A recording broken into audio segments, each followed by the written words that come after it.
T-Boz as he brings us words of wisdom and moments of meditation. And speaking of moments,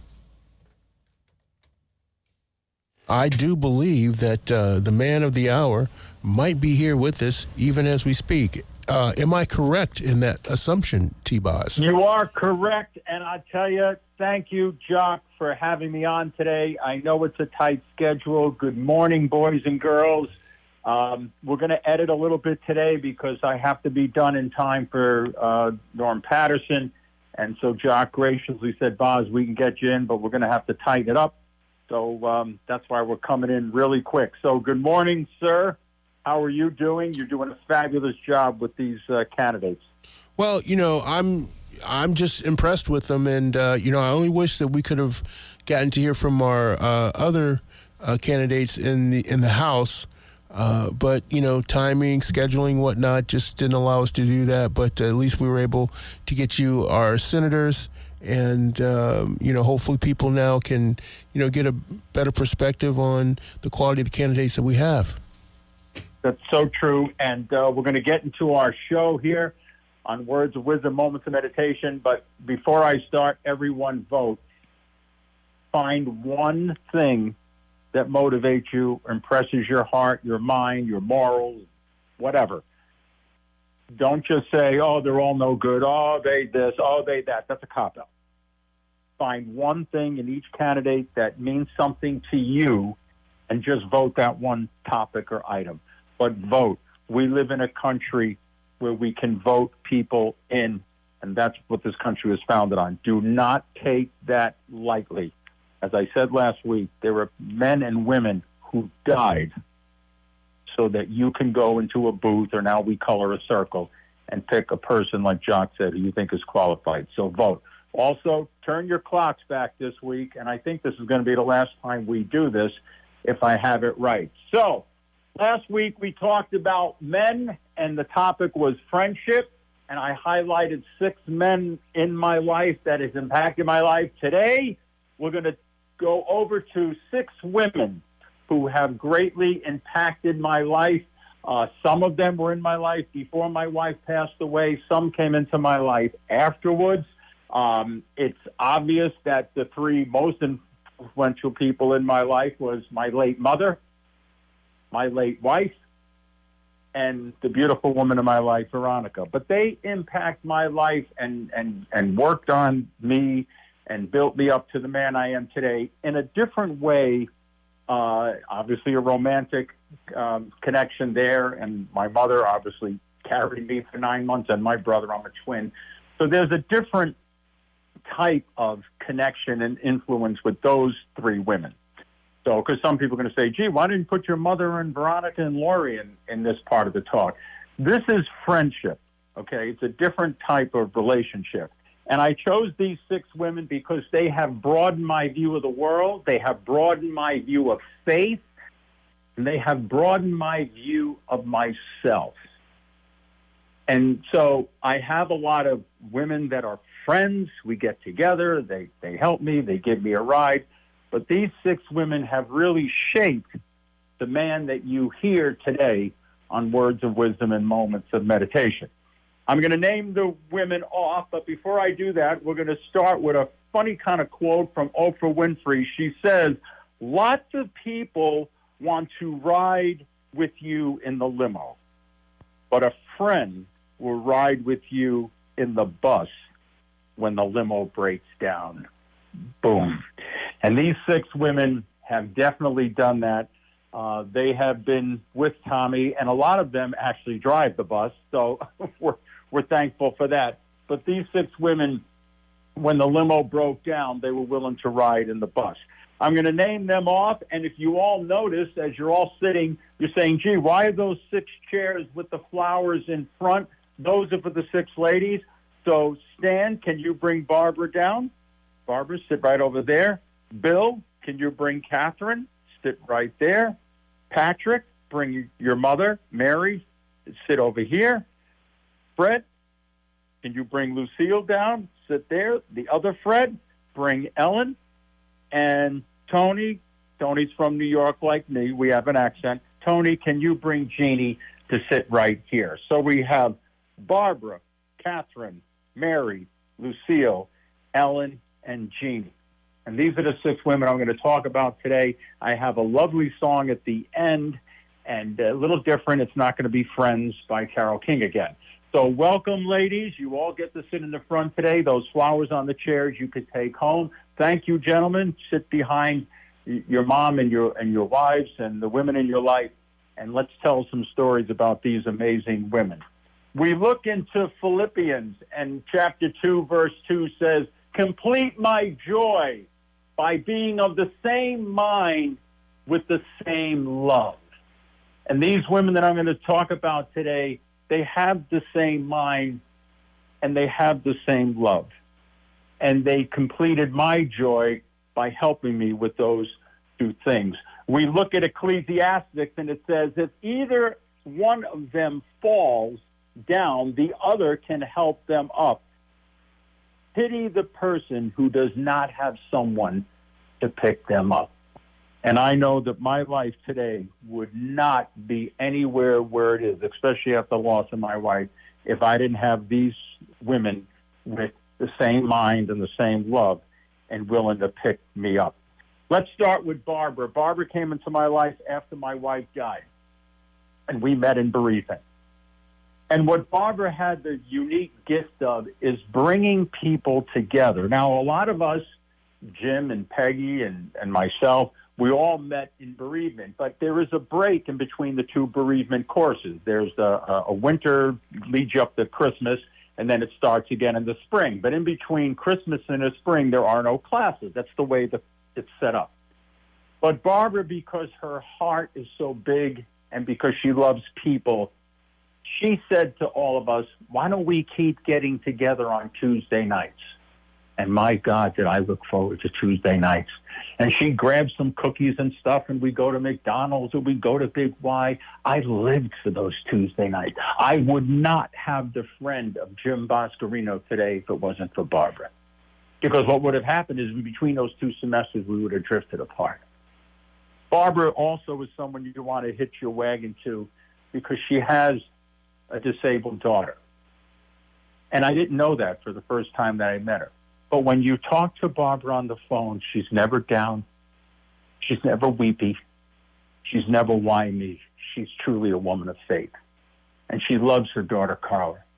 And my sister Dina says that's the kind of person you want to hitch your wagon to. Barbara is positive. Barbara is a front new wave thinker. Back in 1966, she bought a convertible from Parsons in Plainville.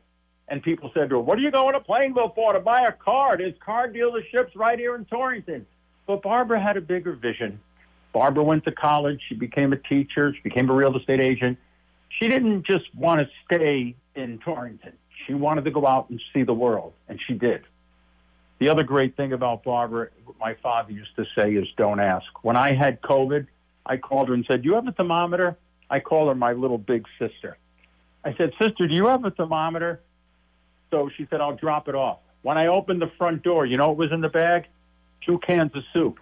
The next day, she brought bagels. The next day, she brought donuts because her friend was sick, and Lady Boz had brought a bunch of food. But Barbara didn't say, well, you got a girlfriend, or maybe, you got brothers and sisters. Why? Barbara saw a friend.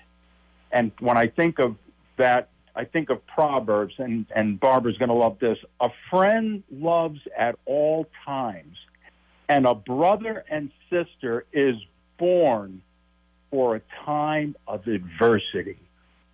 Ooh. Time of adversity. And so that's what Barbara has done. And she has shaped my vision of being more accepting, being more down to earth. I was a crumpled mess when she found me, but she truly is the glue of our little group up here in Torrington, and I can never thank her enough because out of that glue came my friend Jim Boscarino. So everything works together in God's plan. But she's an amazing woman and a very sharp dresser, I might add. I think Stan will agree with that. Let's go over to Catherine. Catherine I met when I was in the Retinitis Pigmentosa Connecticut affiliate. And I said last week, I didn't even know what an agenda was.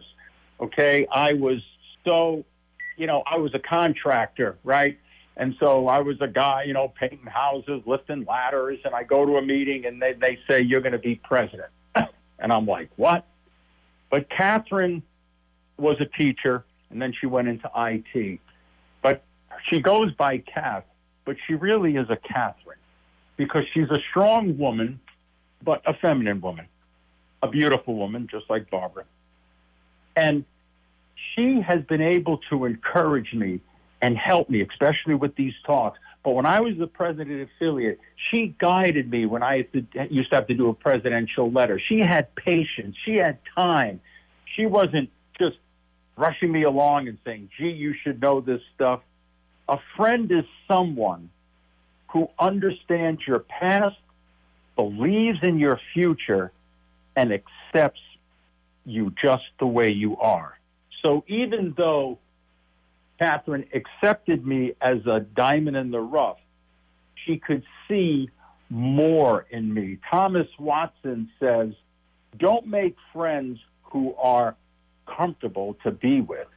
Make friends who will force you to lever up. Now, the word force might be a little strong, let's say encourage, but Catherine always encourages me to take the next step, always encourages me to go to the next level, always encourages me to dig deeper. When I did the talk about belief, I had to do a part 2. She encouraged me to dig down. She always says to me, Tommy, you're not going to disappoint me or yourself. I know you can do it. Catherine believes in me, so she has shaped my vision of myself. We moved down to Mary. Mary is my Bible instructor. Mary is an amazing person. I always say, before there was the internet, there was Mary. She knows more things about more things than you could ever imagine. Had I had teachers like her in school, I would have been a better student. A lot of what you hear on the show comes from Mary. The ability to want to understand the scripture, the ability to analyze the scripture, the ability to be close to God, I've learned from Mary. Mary is an amazing person. Like I said, in 1958, she got a full scholarship to go to St. Joseph's College. St. Francis. I think it's St. College. Okay. So she got a scholarship back in the day when a lot of women didn't get those things. She read the whole Bible when she was 12 years old. But the amazing thing about Mary is that about a year after I lost my wife, not 2015, but 2016, and I told this story yesterday, we have the Italian Christmas. So the Bozzi family gets together, and then traditionally, then the Bozzis go with their in-laws on Christmas Day, because for the Italians, Christmas Eve is bigger than Christmas Day. Well, Christmas Eve of 2016, I didn't have my wife, but I spent with my family, sister and my daughters and my mother and all of that. Well, Christmas Day came along, and no one did this on purpose, but they all went to their respective family members. I had nowhere to go. And Mary called me and said, Boz, come here for Christmas Day. And we didn't really know each other that well at that time. We knew each other, from the class, but not like we do today. And so I would have had nowhere to go Christmas of 2016 if it wasn't for Mary, who reached out and said, Boz, come here. And I had an amazing day, an absolutely amazing day. It was the first time I had Brussels sprouts, too. We had beef tenderloins, and it was a fabulous day. Mary has a wonderful sense of humor, but what she has done for me is given me the energy or the desire to want to learn, and especially learn scripture. We move into my friend Lucille. Lucille has the most beautiful French accent. When she says the word gazebo, it sounds like something romantic, okay? She has this beautiful French accent. She grew up in Canada, one of 8 children, hardworking girl, helping her mother raise her brothers and sisters. And what Lucille brings to the party for me is that she always believes in me. Whenever I get Stungazzi, as they say in Italian. We talk about my vision, and it does come up. I talked about this last week, that I get a little negative about it. Lucille always will just say something, well, you did the best you can. I can't do a French accent. She goes, but you can't see well, so that's okay. You can do it. She always finds a word, a time, when we're dancing on the dance floor, to come over and give me a twirl. She always makes time, even though she's there with Fred. She always makes time to lift me up. What I've learned from Lucille is to think positive about yourself, is to think that whatever circumstances you've had, you've done the best you can do more. And she is a wonderful person. When Veronica and I had our 5-year anniversary together, we had it at the dance. Lucille, and she could have brought some donuts. She baked the most beautiful pie, red velvet pie. The thing was amazing. It looked like it was from a bakery. So she gave of her time because I'm her friend, and she wants to be part of my life. And we just went to St. Augustine with her and Fred, and we had a fabulous time. And what she always said is, every time we said, what do you want to do? She'd say, we're with a group. Lucille saw the group, whatever the group wanted to do. She taught me to think of not of myself, but to think of others. We're in a group, and that's what Jock talks about on this show. I have to keep moving because we have a tight clock here, and I want to get to all the women. So thank you, Lucille. Ellen, Bubala! Bubala! Ellen is my Jewish friend. Bubala, she also helps me when I get Meshuggah. And she's actually Veronica's friend, and she has a visual impairment, a little different than Catherine and myself, but she has a visual impairment. But she is the sweetest, kindest person. Here's a quote that best describes Ellen. A friend overlooks your broken fences and admires the beautiful flowers in your garden. Right, Veronica? Is that Ellen? She has patience with me. She has taught me not to feel like I'm disabled. She has taught me to be more. When she was a kid, they didn't have all these programs. She too became an art teacher, and she was never able to drive, say like Catherine and I and Keith. She never had the vision to do some of the things we did as a youth. But she's not angry. She's not bitter. She's not resentful. She's a loving, caring person. So through her, I've learned to let go sometimes of the anger of being blind. Let go of the anger of not being able to drive.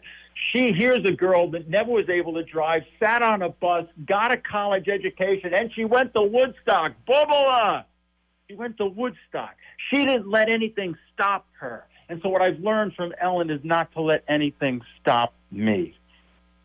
Let's get to Jeannie. How are we doing on a time? I got it. Okay. Jeannie was in my Bible class years ago. I'm jumping over some quotes that I had, boys and girls, because I want to get to the story that he's living. Jeannie was in my Bible class years ago. And after I lost my wife, she would always come by, not announce, just once in a while. She would come over and say, hi, friend. And I'd be having dinner on the porch by myself, obviously. And so she'd sit there. I said, do you want some dinner? She said, no, I ate already. I just want to sit here so you're not eating alone. And she brought cupcakes, and she brought cake, and she took me out to lunch. And she was always there for me. But here's the interesting thing about Jeannie, because Jeannie sees God in everything.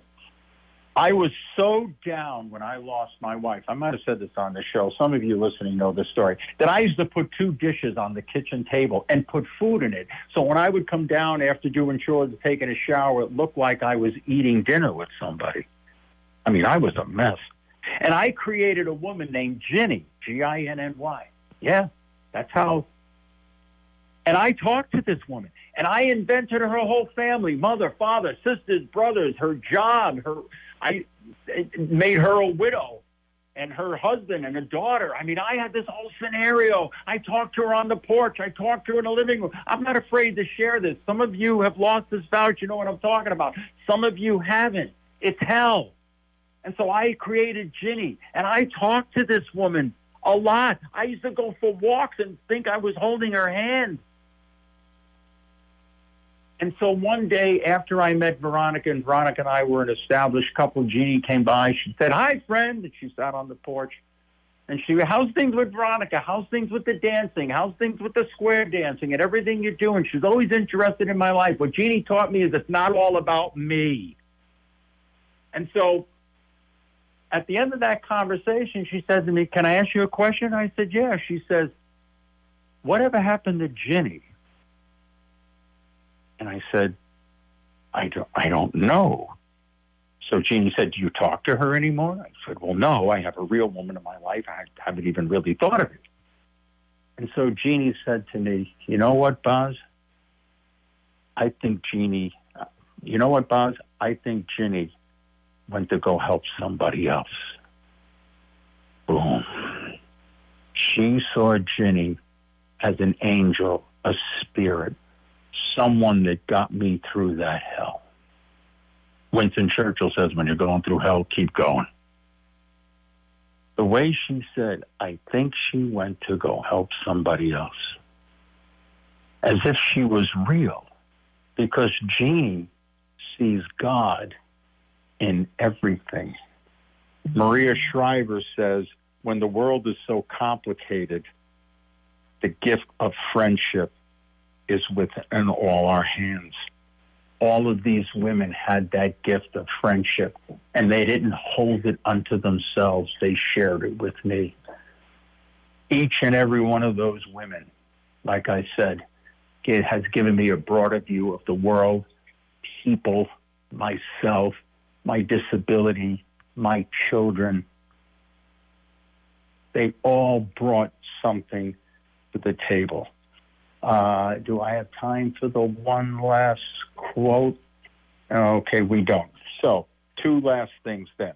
Helen Keller says, "The best and most beautiful things in the world cannot be seen or touched. They must be felt by the heart." Boom. As you can tell in this talk, there's a lot of heart. I would not be where I am today if these women did not come into my life and make the impact and help me as they did. The takeaway is going to be very simple. It's from an author called O. Henry, whose real name is William Sidney Porter. And he said, "No friend is an accident." O. Henry said that. It may not be the longest takeaway we've ever had, but it says the most. No friend is an accident. These women God had sent into my life for a reason. I shared some of the reasons with you today. And I hope some of you have friends like this. And if you do, thank them and tell them that you love them. Now, the closing song is going to be a little bit different. It's not going to be a friend song, but it's what every woman wants to hear, and it's my song to them. Jock, you want to play the song, and we'll get to Norm Patterson. Yes, I do. And thank you so much, T-Boz, for altering your schedule so that we could fit this in. As always, it's a pleasure hearing from you. And without further ado, we will get to the